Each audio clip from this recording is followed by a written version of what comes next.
দর্শক, এই মুহূর্তে আমরা যে ছবিটি দেখতে পাচ্ছি এটি হচ্ছে চট্টগ্রামের ফটিকছড়ির কাজিরহাট মাঝপাড়া এলাকার একটি ছবি।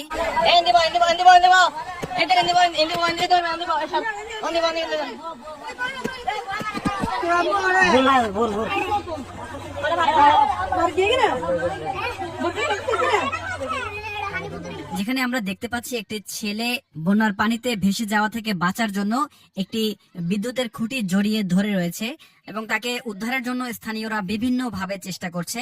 আমরা যতটুকু জানতে পেরেছি যে এই ছেলেটি একটি মাদ্রাসার শিক্ষার্থী এবং বন্যা পরিস্থিতির জন্য তার মাদ্রাসা বন্ধ হওয়াতে তার বাবা তাকে মাদ্রাসা থেকে আনতে গিয়েছিলেন এবং তাকে নিয়ে ফেরার পথে বন্যার প্রচন্ড স্রোতের মুখে পড়ে এবং সেই স্রোতের সঙ্গে যুদ্ধ করতে করতে এক পর্যায়ে ছেলেটির বাবা স্রোতের তোরে ভেসে যায় এবং সেই শিশুটি কোনো রকমে বিদ্যুতের খুঁটি ধরে বেঁচে যায় এবং পরবর্তীতে স্থানীয়রা তাকে উদ্ধার করে নিয়ে আসে। আমরা দেখতে পাচ্ছি যে তাকে এই মুহূর্তে উদ্ধার করে উপরে নিয়ে আসা হচ্ছে। আমরা যতটুকু জানতে পেরেছি যে বেলা 2:30টার কিছুটা আগে পরে এই সময়টাতে তার বাবা তাকে মাদ্রাসা থেকে নিয়ে আসতে যায়, কিন্তু রাস্তায় তারা প্রবল স্রোতের মুখে পড়ে এবং তার বাবা সেই তখন থেকে নিখোঁজ রয়েছেন। সর্বশেষ আমরা তথ্য পাওয়া পর্যন্ত এখন পর্যন্ত তার বাবার কোনো সন্ধান পাওয়া যায়নি।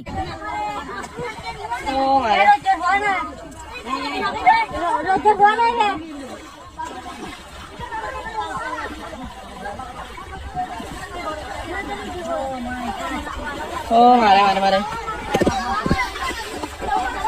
Hindi ba? Ito hindi ba?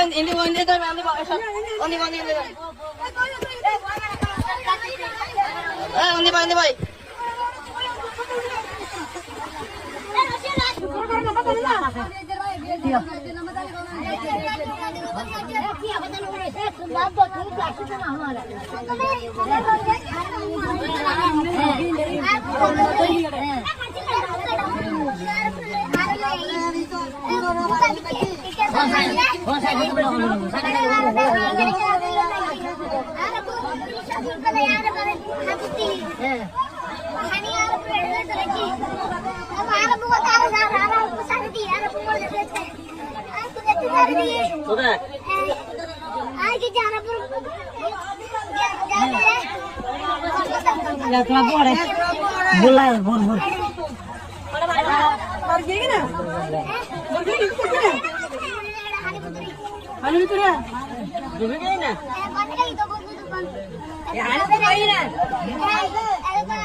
দর্শক, আমি যদি আপনাদেরকে জানিয়ে রাখি যে আমরা এখন যে জায়গাটির কথা বলছি সেটি হচ্ছে চট্টগ্রামের ফটিকছড়ি ছাড়াও রাউজান ও হাটহাজারের বেশিরভাগ এলাকা হঠাৎ করে ভারতের বাঁধ খুলে দেওয়ায় এবং পাহাড়ি ঢল ও টানা বৃষ্টিতে প্লাবিত হয়েছে।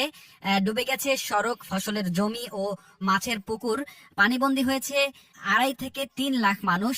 3 উপজেলার সঙ্গে জেলার যোগাযোগ একেবারেই ভেঙে পড়েছে। বৃহস্পতিবার সকালে খোঁজ নিয়ে জানা গেছে যে হাটহাজারী, ফটিকছড়ি ও রাউজানের আঞ্চলিক সড়ক তলিয়ে গেছে বন্যার পানিতে। এসব এলাকার গ্রামীণ রাস্তাঘাট, ঘরবাড়ি ও ফসলি জমিতে কোথাও কোমর সমান পানি, আবার কোথাও বুক সমান পানি। এতে চরম দুর্ভোগে দিন কাটছে এসব এলাকার বাসিন্দাদের। এছাড়াও স্কুল, কলেজ, মাদ্রাসায় পানি ঢুকে পড়ায় বন্ধ হয়ে গেছে অধিকাংশ শিক্ষা প্রতিষ্ঠান। খোঁজ নিয়ে জানা গেছে ফটিকছড়ি উপজেলার 18টি ইউনিয়নের সবকটি গ্রাম প্লাবিত হয়েছে। ধুরং ও হালদা নদীতে পানির চাপ বৃদ্ধি পাওয়ায় কয়েকটি স্থানে ভেঙে গেছে বেড়িবাঁধ। ঘরবাড়িতে হাঁটু থেকে কোমর পরিমাণ পানিও উঠেছে। দর্শক, যদি জানিয়ে রাখি যে ফটিকছড়ির ধর্মপুর ইউনিয়ন পরিষদের চেয়ারম্যান মাহমুদুল হক জানিয়েছেন যে তার ইউনিয়নের 3টি ওয়ার্ড বন্যায় ক্ষতিগ্রস্ত হয়েছে। পশ্চিম ধর্মপুরে প্রায় সব ঘর বাড়িতে পানি ঢুকছে, সড়কেও হাঁটু পানি জমেছে। ফটিকছড়ি উপজেলার নির্বাহী কর্মকর্তা মোজাম্মেল হক চৌধুরী জানিয়েছেন উপজেলার কমবেশি প্রায় সব এলাকা প্লাবিত হয়েছে।